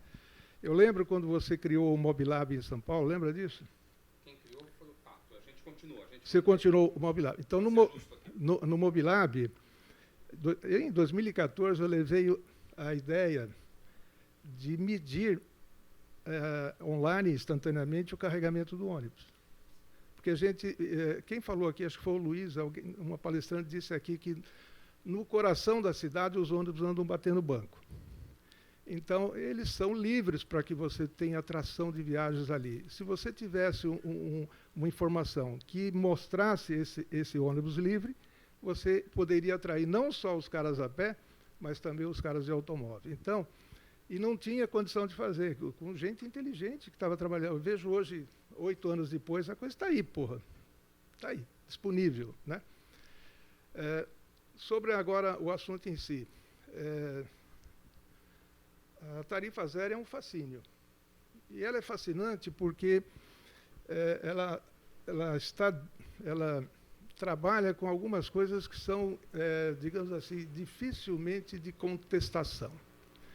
Primeiro, há 60 milhões de pessoas no PNADC, num total de 90 milhões de ocupações no país, que não têm carteira assinada. Portanto, não tem vale transporte, portanto, digamos, não tem nenhum benefício, nenhuma subsídio para andar de transporte público. Isso deve estar aparecendo lá em Caucaia, como você disse, Dimas, porque e alguém disse aqui, o acesso, e você criou a história, né, da Secretaria de Acesso.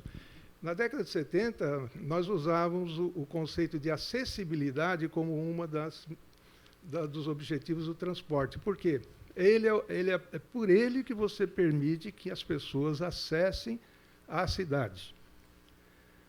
O trabalho, o lazer, etc, tudo que você precisa. Então, você tem que acessar a cidade, é o sistema de mobilidade de transporte que faz isso. E no nosso sistema de informação, 50% de todas as viagens urbanas são de transporte público. Portanto, o transporte público serve à dinâmica da cidade em 50% de tudo. Se o PIB é um PIB tipicamente municipal, 70% é serviços, ou seja, o PIB nacional é feito por quem anda de ônibus também. Então, mais do que nunca, é merecedor de recursos públicos por causa disso. A tarifa zero, ela, portanto, é inclusiva, ela traz gente que socialmente não tem condições de acesso, ela é socialmente inclusiva, como você disse, permite outras atividades que ela não faz porque não tem recursos. É inclusiva por aquilo que você disse, Aveleda. A família inteira pode fazer passeios. Vá na periferia num domingo e todo mundo está na rua. Não foram para os parques, não foram para cinema, não foram para onde, não foram, né? Porque ali é o lazer gratuito, é o lazer que ele pode fazer, né? Ela é inclusiva porque você tira as pessoas de baixa renda e permite com que ela acesse. Ela é inclusiva porque quem não tem emprego pode ir muitas vezes procurar emprego durante a semana. Então, ele é inclusivo. Portanto, ele é, digamos assim, socialmente defensável. Agora, a tarifa zero tem consequências. Tá certo? A primeira consequência é, obviamente, quem paga a conta. Hoje, mais perverso do que pagar a conta pelo passageiro equivalente, Aveleda, mais perverso do que isso é porque você hoje, e não vamos dourar a pílula de jeito nenhum, você faz o sistema de transporte que o passageiro pode pagar. Tá certo? Você não faz o sistema de transporte com os itens de qualidade que seriam desejáveis que a população tivesse direito. Você faz aquilo que o passageiro pode pagar. Mas, onde tem os 250 cidades de subsídio, e onde as licitações já estão surgindo, e essa é uma novidade. Toda licitação hoje de transporte nova, ela já vem com o caráter de pagamento pela oferta, pelo serviço, e com possibilidade de subsídio. Toda licitação, essa batalha nós vencemos, conversamos isso no almoço, né? Essa batalha nós vencemos. Mentalmente, nós conquistamos a ideia de que o serviço precisa ser pago pela prestação, pela oferta. A segunda batalha que nós ganhamos foi através do idoso, que foi o subsídio do idoso, né?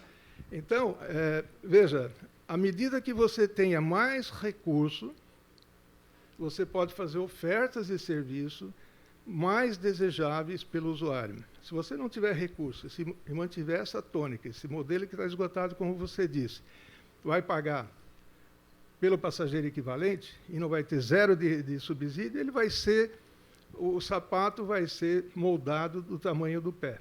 Ponto. Não tem escapatória. Segundo ponto que eu acho que, não sei se eu estou indo além do tempo, mas veja o seguinte. Quem sou eu para falar isso? Mas nós estamos trabalhando pelo dinheiro, pelo recurso adicional do governo federal desde 2020, quando deu aquela quebra fenomenal. Você teve que manter a oferta acima, não vou contar essa história, porque todo mundo conhece, portanto, tinha um déficit no contrato, os contratos começaram a entrar em risco. Então, era necessário fazer esse apelo, e nós começamos a falar. A maior dificuldade nossa no Ministério da Fazenda foi dizer de que maneira nós íamos quantificar esse valor. Porque lá em Brasília, e não é só lá em Brasília, há um profundo desconhecimento e desconfiança do que se passa na cidade. Então, de que maneira você vai pagar esse recurso? Através do quilômetro rodado? Através do IPK, através do passageiro transportado. De que maneira você vai trazer esse recurso? Então, esse impasse veio a história dos 4 bilhões que o presidente vetou, retomamos esse assunto com 5 bilhões. Até hoje ninguém perguntou aqui de onde saiu 5 bilhões. Um dia, né, nós vamos dizer direitinho isso, certo? É uma construção matemática para dizer que o sistema tinha que ter os 5 bilhões. No fim, veio 2 bilhões e meio. E na hora desse dinheiro ser aprovado e ser repartido, um mar de burocracia foi necessário. Um mar de burocracia. Porque isso aqui é dinheiro público tem que ter destinação definida, tem que ter contrapartida definida, tem que ter relatórios definidos, um mar de coisas. E aí veio a segunda dificuldade. Como é que você prova que você vai usar esse dinheiro e de que maneira nós vamos repartir esse dinheiro? A União tem uma maneira simples de resolver esse problema, porque ela acredita nisso. Ela pega o IBGE para ela... eu estava falando com o Dimas, tem dois cadastros na União que são assim o santo grau. Um chama CadÚnico e o outro chama-se IBGE. Quando você reparte tudo pelo IBGE, fica todo mundo tranquilo em Brasília, porque, de fato, você teve uma explicação plausível de como é que você dividiu. Quantos idosos tem em Fortaleza, quantos tem em Caucaia, quantos tem em São Paulo, você pega, faz esse rateio, 5 bi, divide por esse rateio, acabou, você tem quanto vale per capita cada um. Do IBGE. Mas aí eu fui fazer uma conta. E eu tenho dados de 17 cidades que catracam idosos. Portanto, fui ver o quanto ele recebeu de fato, no relatório do Ministério, e quanto ele catraca. E deu um índice per capita que é assim, eu não vou citar algumas cidades que podem... Mas Nova Lima, em Minas Gerais, se não me engano, R$ 3,19 per capita. Catracado. João Pessoa, 0,81. São Paulo, 0,83. Salvador, 1,89. Ou seja, você divide o dinheiro pelo IBGE, mas aquele idoso daquela cidade não necessariamente ele anda no mesmo grau que um idoso de uma outra cidade. Basta que você tenha um sistema de transporte muito ruim, muito pequeno, muito pouco, né? Então, o correto seria pagar pelo catracado. Certo? Quem catracou, recebe. E seria muito fácil de você também explicar ao governo federal, desde que o catracado fosse uma gestão que fosse fidedigna e confiável. É aí que eu quero entrar com a inteligência do metro quadrado aqui. Tá certo? Nós precisamos ter um sistema. Nós começamos a conversar isso, porque nós reunimos, acho que a Veleda fazia parte também, faz parte, nós vamos retomar aquela troca. Todos vocês, numa reunião na NTP, para dizer o seguinte: precisamos de um cartão do idoso universal. Porque a grande discussão da carteirada do idoso, discutida por todas as entidades sociais, é o seguinte: não, o idoso não precisa cartão. Está na lei, basta ele provar. E um vizinho de uma cidade vem na sua cidade e carteira. Agora, se você criar o cartão, o idoso que vem visitar o neto na outra cidade não tem o cartão. Então, ele vai dar o carteiraço. Então, essa era a ideia de que você tivesse um cartão universal que permitisse com que você, digamos, medisse o catracado que usa efetivamente. E agora, veja o seguinte, nós estamos... que eu acho que vai acontecer, viu, Aveleda? Porque este governo federal que entrou tem muito mais apetite pelo social, vamos dizer assim, porque esses 60 milhões de pessoas que estão no PNDC e não têm vale transporte, a ideia de um vale transporte social pode... já nasceu, porque nas discussões com o Ministério nós já falamos disso, pode voltar a ser discutida com ênfase. Ou seja, nós vamos ter mais gratuidades universais. Portanto, aqui, essa academia, isso aqui é uma academia, né, Fábio? Você reuniu aqui toda a inteligência nacional para transformar tudo no bit-byte. Então, nós precisamos caminhar na direção de você ter um cartão que seja aceito. Eu não entendo porra nenhuma disso, mas já me falaram que tem um SAM aí, que você entra lá, muda o SAM, nem sei o que é esse SAM, certo? Esse é o tio SAM, né? Eu sou o tio SAM, né?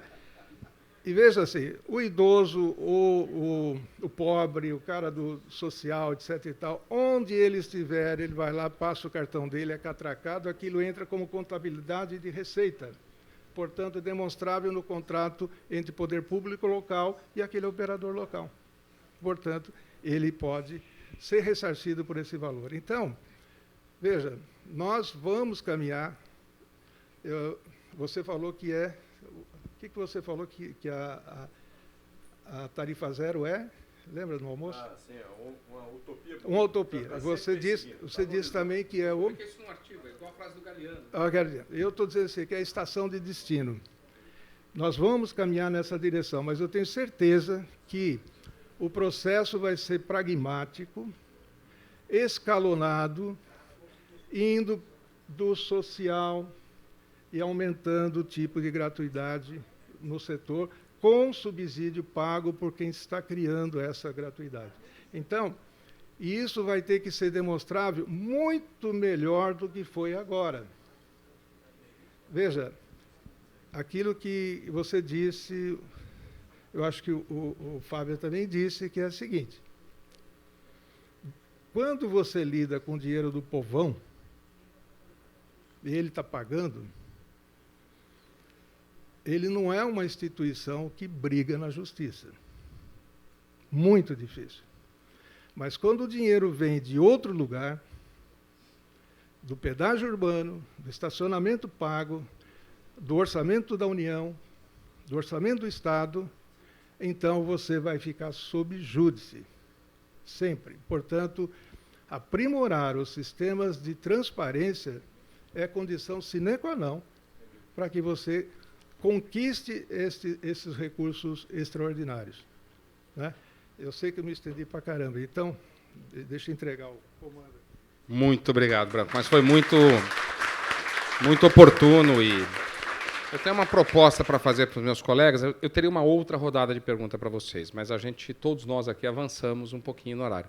E eu acho muito importante a gente... Pode continuar. Então, olha, suspenso o happy hour, acabamos de cancelar o happy hour, nós vamos até às 10 da noite aqui. Então, manda trazer o coco bambu aqui. Mais 20 minutos, tá bom.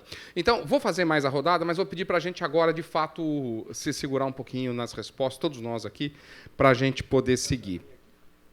Dimas, eu sou um observador e agora já estive do lado de lá do balcão como secretário de Transportes da cidade de São Paulo, já estive na WRI com uma perspectiva global.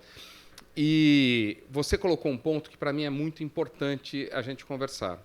A gente cobra do empresário qualidade, regularidade, pontualidade, conforto, segurança, todos os atributos que a gente quer do serviço.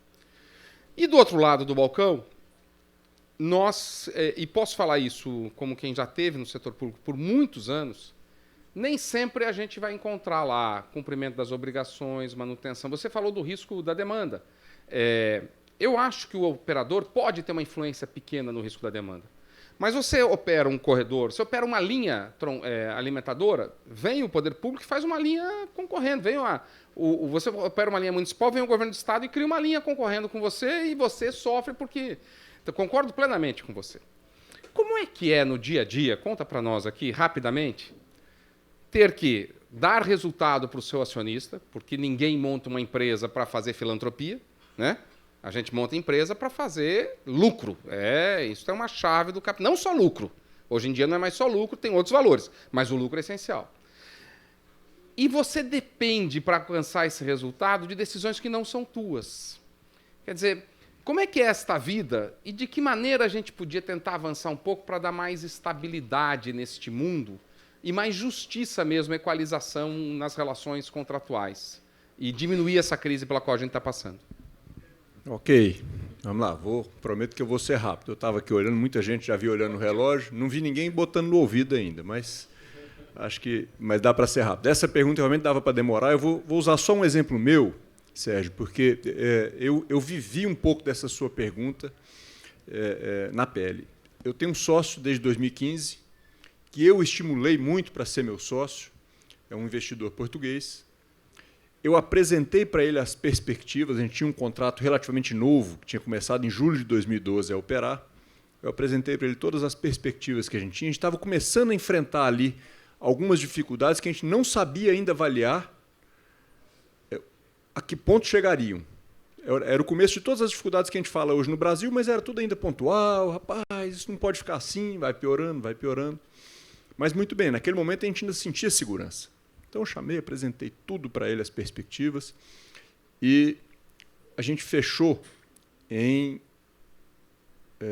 dezembro de 2015. E a crise de perda de demanda, por N motivos, mudanças, tecnologia, aplicativos, etc., estava começando ali em 2014, o Brasil inteiro estava gritando, perda de demanda acelerada, e Fortaleza eu estava olhando e dizendo, rapaz, nós estamos bem aqui, nós estamos passando batida, aqui não tem perda de demanda, não. Está indo bem, está indo bem. Em setembro de 2015, alguma entidade decretou, agora começou. Agora entrou a crise. A partir de setembro de 2015, todo mês que você olhava com o mês correspondente do ano anterior era queda, e queda que era de ordem de 5% a 10% todo ano. Então, eu estimulei ele a entrar, ele entrou confiando num contrato que nunca mais respondeu por tudo que a gente projetou. E eu me senti muito culpado. E sinto muita responsabilidade sobre isso, porque eu tinha capacidade de compreender naquele momento e podia ter elucidado melhor a ele que, olha, há aqui espaço para desrespeitar esse contrato. O espaço era esse. Né? Projeta-se uma demanda, não deu, desculpa aí, a demanda que eu projetei deu errado. Vou projetar de novo. Projeta para o ano que vem. Desculpa aí, não deu. Todo ano ficou a mesma coisa. Então, essa tarefa realmente Não vou me alongar, ela teria, como eu disse, dá para dizer a noite inteira aqui falar sobre isso, mas tem esse um caso muito especial que eu carrego uma responsabilidade muito grande e a mesma responsabilidade que, com o meu papel classista, eu carrego com os colegas. Que a gente vai e fecha acordos, fizemos alguns acordos que a gente saiu investindo na frente, é uma das dificuldades, você tem que botar na frente o que você combina. Né? Vamos colocar ar-condicionado, vamos renovar um volume de frota, vamos colocar carro novo, colocar Wi-Fi, colocar frota online. E aí a outra parte não acontece, desculpa aí. Então, isso tem que mudar. É claro que a gente não vai atrair nenhum investidor sério se a gente não corrigir. Né? Os capazes já estão escapando e sérios não virão mais se a gente não corrigir isso. Muito obrigado, Dimas. Fábio, para a gente fazer aqui um wrap-up de soluções tecnológicas, eu vou retomar esse tema com você, porque você é o nosso mestre, você lidera uma empresa que provê as cidades, os operadores com soluções, os usuários com soluções que podem, de fato, fazer uma diferença, que fazem diferença e podem fazer muito mais. Do ponto de vista assim, global, o que você está vendo no mundo de novidade, que talvez ainda não tenha chegado no Brasil, mas que ainda falta alguma atividade regulatória, para a gente trazer, para a gente ganhar o coração desse usuário, para a gente ganhar transparência? O que tem de novidade que você pode antecipar para nós, ou de sonhar conosco aqui, que poderia ser uma revolução para a gente voltar a ter índices crescentes de usuários nos nossos sistemas? Olha, Sérgio, assim, eu acho que a gente está bem em fase com o que tem no mundo, sabe? Acho que o Brasil, eu me orgulho disso e me orgulho até de participar disso, né? As nossas empresas, elas estão hoje num nível muito bom de oferta de tecnologia. O Brasil é muito característico, tem muitas coisas. Acho que a gente consegue ter tudo que tem lá fora e a gente vê isso nos nossos eventos internos, que a gente tem o que tem, por exemplo, nos Estados Unidos e na Europa, que são os grandes centros, vamos dizer assim, da Modaxo, a gente tem aqui também em termos de solução. Pensando, eu queria colocar um sonho, né? Uma coisa que a gente começou a discutir lá em Belo Horizonte, com o BH Airport e com o Túlio lá, a Saritur. Por que a gente, quando o cara não compra a passagem aérea dele e chega lá em Belo Horizonte como turista, ou chega aqui em Fortaleza, ou chega lá em Florianópolis como turista, o ticket que ele comprou da Latam, ou da Gol, ou da Azul, aquilo ali não dá direito a ele um passe de turista, ou não dá direito a ele, por exemplo, uma coisa que a gente discutiu com o BH Airport, para melhorar a experiência do passageiro do BH Airport, se ele tem a mala, né, a mala chega lá no carrossel, vai vir uma empresa de ônibus, vai recuperar essa mala, e esse cara vai descer num terminal que ele se integra com todos os modais, ou com todas as principais linhas de ônibus, e ele vai descer ali, ou ali ele quer pegar um transporte individual, enfim, não importa, mas ele desce num lugar seguro e ele tem esse acesso. Por que a gente não fazer essa integração? São coisas que a gente precisa começar a discutir e colocar tecnologia a favor disso.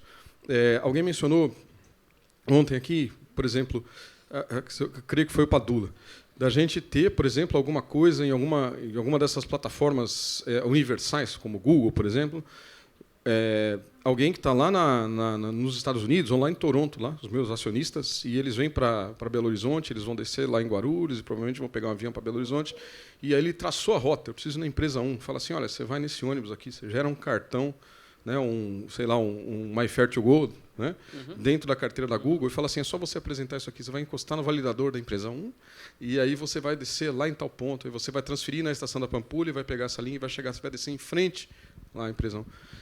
Por que a gente não pode pensar uma espécie tipo de Visa, né? Uma espécie. Eu tenho um cartão de Visa que em qualquer lugar do mundo eu sou um pagador. Exato, eu sou um pagador. Da mesma forma para outros lugares. Então, assim, eu acho que assim, nós temos tecnologia, nós temos criatividade, nós temos bons desenvolvedores, nós temos bons engenheiros aqui, né? Tanto da parte de trânsito, da parte de transporte, da parte de operação e da parte de desenvolvimento de tecnologia. O que eu acho é que a gente precisa ouvir, né? Uma coisa que a gente colocou ontem aqui, na minha palavra de abertura, ouvir esse usuário, se colocar no papel dele e conversar com os nossos clientes operadores para a gente montar esse quebra-cabeça ou para a gente customizar aquilo que a gente já faz. E muitas das empresas que estão aqui fazem muito bem, e a gente trazer soluções que realmente façam a diferença. Só me explicando, eu nem acho que a gente dar o cartão de crédito direto é bom, porque a gente vai perder muita qualidade de dado, de gerenciamento, de planejamento. Só dei um exemplo de que a gente, para corroborar, que a gente precisa ter um meio de pagamento que me reconheça como usuário de transporte público em vários lugares ao mesmo tempo. É isso que eu quis dizer. Meu querido Branco, aproveitando da sua experiência nacional, uma pessoa que roda o Brasil e conversa com prefeitos, governadores, líderes empresariais do setor de todo o Brasil. Que boas práticas você está vendo? Você já citou as novas licitações, nós falamos de Caucaia. Que outras cidades você poderia citar concretamente como exemplo de que estão fazendo o correto? Quer seja na regulação, quer seja na licitação, quer seja no subsídio, quer seja na busca de modernização tecnológica para reduzir esta erosão de usuário e, ao mesmo tempo, melhorar a regulação e a capacidade financeira do nosso setor. Bom, primeiro que eu acho que a Frente Nacional de Prefeitos ela está extremamente consciente exatamente do que é necessário, o que os prefeitos têm para fazer, né? E o presidente atual, que é o Edivaldo, que é de Aracaju, é uma pessoa que tem, de fato, trabalhado bastante para isso. Ou seja, eu acho que o nível de conscientização do prefeito melhorou muito. Como diz o velho ditado popular, a dor ensina a gemer. Então, isso está ensinando a gemer também os operadores, tá certo? Então, a hora que a arrecadação deixou de ser cumprir com a sua função de pagar o custo operacional, todo mundo teve que se virar. Então, isso é um primeiro passo que eu chamo de consciência. Por isso mesmo, Veleda, os contratos, as licitações que estão saindo aí, já estão saindo com esse conceito de que é necessário concessão patrocinada ou PPPs, que é necessário que você tenha subsídio. Tá certo? É claro que o quanto ainda vai ser muito complicado. Os prefeitos sabem disso, né? Quanto é que ele vai pôr no bolso. Mas a ideia já passou, né? Então, essa acho que é uma medida importantíssima. Está nascendo algumas novidades aí. Amanhã abre o pregão de São José dos Campos com locação de 400 ônibus. Foi suspenso pelo tribunal. Ah, foi suspenso? Não durou muito, então, né? Essa novidade. Mas essa ideia que o próprio Dimas disse aqui, separe tudo, né? Contrate, pague os ônibus, contrate os serviços, só mão de obra e operação, contrata a SBE e etc. e tal, contrata a garagem, ou seja, separa tudo isso. E eu estava dizendo para ele que a experiência melhor que eu vi de que isso não funciona foi o modelo que a Sabesp em São Paulo adotou e faz um contrato com duas empreiteiras para a mesma área de operação, mas que ele presta serviço de cabo a rabo, ou seja, não tem ninguém que possa ter conflitos ali, né? Você viveu a Secretaria de São Paulo e sabe, né? Acho que teve notícia disso. A CT vai fazer sinalização no cruzamento, ora tem grupo focal, mas não tem haste, ora tem haste, mas não tem um parafuso, ora tem são 27 contratos. Então, tal do inferno brasileiro. Inferno brasileiro. Então, essa é outra medida. Acho o seguinte, nós temos algumas experiências de demonstração de dados na internet. Por causa dessa história do buscar recursos federais, eu fui atrás dos sites de mais de 150 cidades. Achei 11 com informações sobre o sistema de transporte. 11. Em algumas cidades você não localiza nem onde, em qual secretaria está o sistema de transporte. Nem isso você consegue. E aí, nessa pesquisa minha, eu vi lá um de Piracicaba. Sugiro que vocês entrem no site de Piracicaba e consulte os dados que eles expõem lá, inclusive com um sisteminha todo bodoso lá. Eu não sei quem conhece isso aqui, mas tem tudo lá, tá certo? O essencial para que você possa explicar para um governo federal, por exemplo, que os meus dados estão aqui. Quais são os dados que estão aqui? IPK, IPKI, PNM, tudo, ou seja, tudo que você, né, precisa para quantificar. Então, acho que esse marco legal que você se referiu do senador Anastasia, o que nosso conjunto de entidades fez com o Ministério, agora Ministério das Cidades, antes MDR, do Fórum Consultivo, ele melhorou muito a vereda, muito, certo? Ali tem todos os gombos da bola, ou seja, como se dá segurança jurídica, como define a transparência, como você... digamos assim, cláusulas específicas com recursos definidos da União, ou seja, a União tem que entrar na infraestrutura, a União tem que entrar no custeio, que isso é... A União entrar na infraestrutura, o PAC já fez no passado, certo? Agora, a União entrar no custeio, porra, isso é um passo gigantesco para a gente fazer, tá certo? E outra coisa, a contrapartida de você ter os documentos legais, né, a transparência, né, como contrapartida, mas uma coisa que é importante, como é que você faz o clearing, né, como você faz a arrecadação, como é que você reparte, ou seja, isso vai criar um modelo de gestão como referência, que isso ajuda muito o município que está fazendo lá, né, porque você tem um referencial bem definido. Então, eu acho que evoluiu, fez parte desse fórum consultivo todo o setor, público, privado, as entidades não governamentais, entidades de representação social, e agora, com a consulta pública, isso ampliou para burro. Teve 300 e tantas manifestações, tá certo? E agora estamos debulhando. Em abril, vão reunir o fórum de novo para a gente discutir o que veio do povo, tá certo? Então, esse marco ele vai nascer, é importantíssimo porque ele nasce dentro do Executivo, pelo Executivo, que aquele nasceu no Congresso, ou seja, foi digamos assim, origem no Senado, é diferente quando é origem no Executivo. Quando é origem no Executivo, o Executivo está dizendo, eu concordo com isso. Já é um passo gigantesco para frente. Então, a expectativa que a gente tem é que isso vai para frente, né? Acho que nós vamos começar a discutir o Vale Transporte Social, né, para trazer mais recursos, ou seja, eu acho que essas, digamos, não são práticas, digamos assim, ainda no solo, né? O que você tem no solo são as licitações que estão saindo já com esse caráter, né? São digamos assim, as gestões que estão sendo feitas no município. E nós precisamos vencer uma outra coisa, Veleda, você sabe bem disso. Agora, em 2021, teve eleição municipal. 70% do secretariado mudou.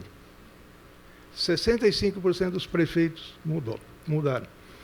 Então, veja, o turnover... Então, nós precisamos construir na cidade sistemas sistematizados, estruturados, que sejam permanentes, perenes. Porque aquele que entra, às vezes até um neófito, e acaba nem entendendo por que estava aquilo, e é contra aquele que fez, e acaba liquidando aquilo. Então, essa inteligência que eu me referi aqui, por centímetro quadrado, a gente precisa trazer para o ambiente público. Esse seria o nosso objetivo. Obrigado. Muito obrigado, Branco. A organização me dá mais 10 minutos ainda aqui para o painel, nos dá, né, mais 10 minutos. Então, eu queria abrir para a plateia, que é o momento mais importante. Peço desculpas, a gente ter avançado tanto por ordem de levantamento de mão, e vamos pedir então para o pessoal aqui, e depois o colega lá atrás, pedir para falar o nome e rapidamente fazer a pergunta, e assim endereça para alguém da mesa, ou deixa a critério da mesa fazer a resposta. Olá, meu nome é Luiz Guimarães, eu sou da Infineon. Na verdade, não é uma pergunta, mas esticando um pouco o que o Branco falou sobre a gratuidade, principalmente do idoso, que é garantida pela Constituição. Gostei muito dos chips que você... Então, na verdade, assim, além de transporte, na Infineon, eu sou responsável por identificação. E o Brasil está num momento único agora. Acho que houve um alinhamento planetário nessa conversa aqui, porque o Brasil, a semana passada, foi aprovada a nova carteira de identidade, chaveada pelo CPF, em policarbonato. Ou seja, ela será obrigatória em 2030 em alguma coisa, mas tem um aposto. O Brasil é o país dos apostos, né? Caso o Estado se interesse, ele pode antecipar o cronograma, vírgula. Então, funciona assim. O que acontece? As 3 principais fornecedoras de chips de identidade no mundo, das 3, 2 estão aqui. Essa e aquela do Miguel. E tem uma terceira, que é a ST microeletrônicos. São os 3 fabricantes de identidade no mundo. E são 3 membros da CNA, que é Calypso. Ou seja, ter um chip de identidade com uma aplicação de transporte que diga se o cara é idoso ou não. Agora, precisa de uma universalidade para se aceitar o Calypso. Eu sei que a empresa 1 está em caminho de. A maioria dos validadores tem 4 slots. Então, pode ser criado um SAM programável só para o Calypso. Hã? Data de nascimento. Não, e outra coisa, é binário, né? Ou ele é idoso ou ele não é. É basicamente um conta-cocos, né? Como os mexicanos costumam dizer, um conta-cocos. Então, basicamente é isso, ou seja, é um SAM que não tem valor, ele simplesmente conta se o cara é idoso ou não pela carteira de identidade. E isso pode virar uma prioridade do governo para ele ser emitido primeiro, ou seja, em policarbonato. Todos os fabricantes, todos os serviços que personalizam RG nos estados, que hoje é feito em papel, têm condições de comprar uma impressora para policarbonato, que é um negócio que custa R$30 mil, para emitir o cartão do idoso. O cartão não, uma identidade do idoso com uma aplicação de transporte. Então, isso é possível, por quê? É um padrão aberto, todos nós, os principais fornecedores, somos membros da CNA, e isso pode ser uma aplicação residente no RG. Isso é possível, levar a indústria para dentro do governo e falar, escuta, dá para fazer isso, todo mundo aceita. A questão é impacto para os integradores de sistema, qual é, o que significaria isso dentro de um validador, porque é um SAM intruso, mas é um SAM para dizer, olha, eu estou contando os idosos para o governo federal me passar com uma justiça de contribuição, digamos. Então, hoje é possível, por um alinhamento planetário é possível, com o Calypso, um dos sistemas abertos. Só um comentário, Sérgio, que, na verdade, isso é. Você comentou agora, isso abre uma porta gigantesca. Nós não estamos falando só de idosos, nós estamos falando da população toda. Qualquer um que possa usar. Realmente você tem aí um universo gigante de aplicações. É o limite. O céu é o limite. E uma oportunidade única, porque nós estamos escrevendo, ajudando a Associação Brasileira de Identificação Digital a escrever uma especificação inclusiva para que qualquer fabricante de chip possa oferecer essa solução. Até para aplicações de tarifa zero, que se precise dar algum tipo de limite para poder ter controle daquilo, para poder ter dimensionamento, projeção mais adequada, e N critérios. É residente ou não é? Claro. Que idade, sei lá. Claro. E a carteira de habilitação nacional nasce NFC. Nasce NFC. Sem contato. Excelente. Nós temos um colega lá no fundo que tinha levantado a mão e aí um outro colega aqui. Nós vamos encerrar porque senão a gente vai comer frio lá no Coco Bambu. E aí... Opa, então eu vou rápido aqui. Boa. Juliano da Citat, né? E lógico, né? Eu não vou fazer uma comparação, não é uma comparação justa, mas eu conheço bastante o case americano, como que é o case americano estruturado. E você tem subsídio federal para CAPEX, para comprar coisas, né? Vamos para assim, para comprar ônibus, para comprar facility, para comprar licenças de software, equipamentos, etc. E você tem o subsídio, às vezes, estadual, dos counties, etc., que é como se fosse uma parcela do ICMS dedicada ao transporte, e essa sim vai para o OPEX. Você pode pagar salários e manutenções de software, etc. Do ponto de vista conceitual, acho que até faz bastante sentido.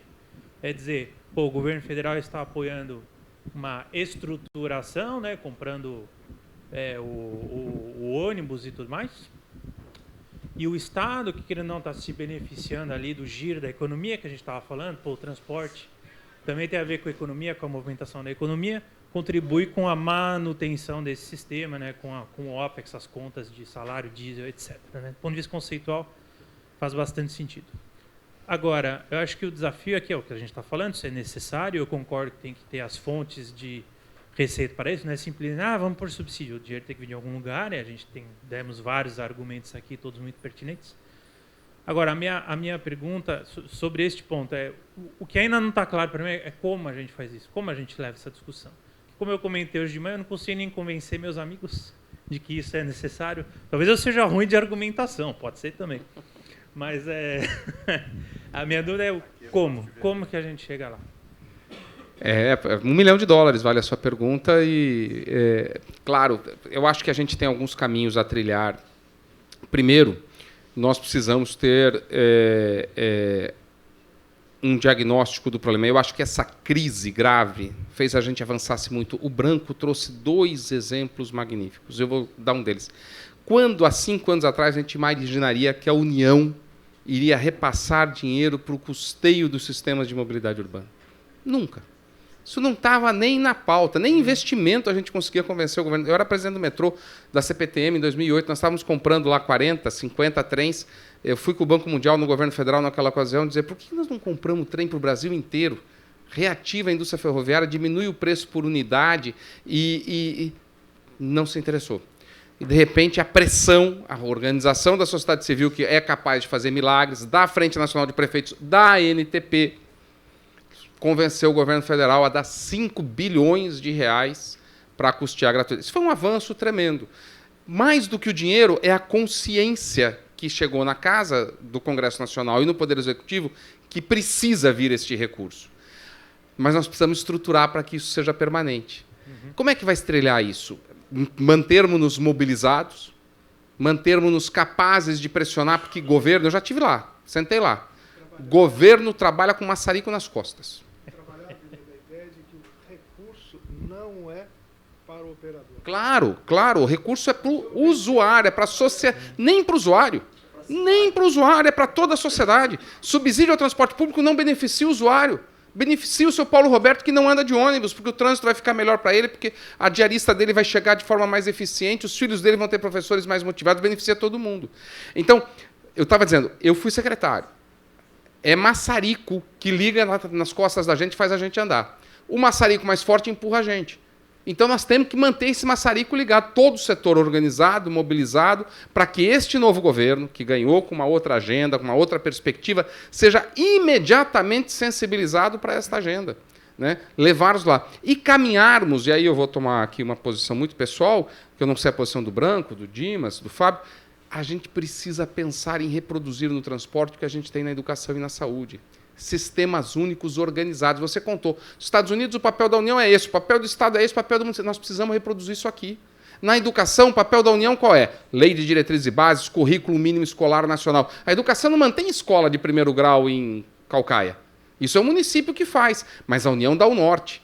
Então, nós precisamos convencer a União a dizer o seguinte, prefeito bateu lá pedindo dinheiro para a BRT. Ah, bom, legal. O senhor é da área metropolitana? É. Como é que está a Constituição da Autoridade Metropolitana lá? Não está? Então, para a gente avançar, o senhor assina aqui um convênio conosco, o Banco Mundial vai dar a consultoria para o senhor avançar na Autoridade Metropolitana. Ah, o senhor não tem bilhetagem inteligente, centralizada, lá é cobrador, cobrando na mão ainda? Não vai dar. Vem cá, que a gente tem aqui um apoio técnico para lidar, para avançar. A União precisa ter esse papel de norte na política pública. A União precisava fazer uma licitação para comprar 10 mil ônibus pouco poluentes. Elétrico a bateria, a gás, porque o elétrico não é a solução para tudo, é a solução importante para uma parte do sistema.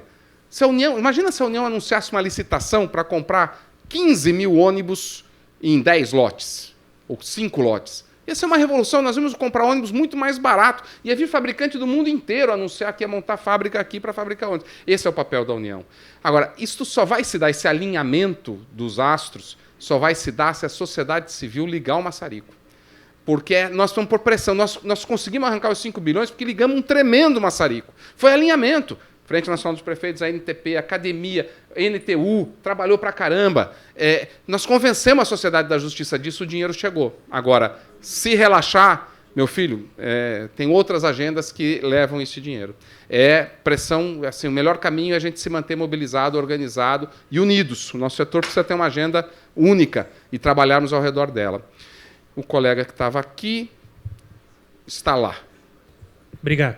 Bom, está contemplado. Muito obrigado. Está com pressa do coco bambu. O coco bambu está pressionando. É o nosso maçarico agora aqui. Ainda tem um sorteio. Opa, então tudo bem. Pessoal, então fazer aqui um resuminho. Eu acho que algumas coisas ficaram bastante claras. Vivemos a maior crise da história do setor. Eu liguei o cronômetro, fica tremendo aqui. Acho que a tecnologia é uma aliada fundamental de vários aspectos. Trazer o usuário. Eu sonho em entrar num ônibus lá em São Paulo e o celular dizer assim, bom dia, Sérgio. Você está na linha 320A, que você pega todo dia. O sistema hoje está operando muito bem. Estamos no horário. Você vai descer ali no ponto de ônibus, perto da Praça da Sé, como você faz todo dia. olha, ali tem um cafezinho, se você apresentar esse QR Code, você ganha 10 centavos de desconto no cafezinho, vai lá e tal.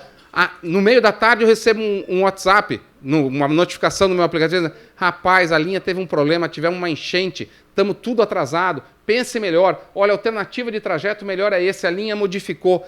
Eu ter essa interação diária. No final do dia, dizendo, você ganhou 10 créditos aqui, porque usou o sistema de transporte público. No final do ano, eu tenho 1.500 créditos, eu sou um usuário pontual. Está aqui, ó, você ganhou de presente isso aqui, um almoço não sei aonde, uma passagem, uma cama, enfim, gamificar. Né? Quando eu era presidente do metrô, eu queria fazer um jogo para fazer o usuário entender a complexidade da operação do metrô, ele parar de segurar a porta, porque ele ia ver no jogo que quando ele segura a porta, para o carrossel inteiro.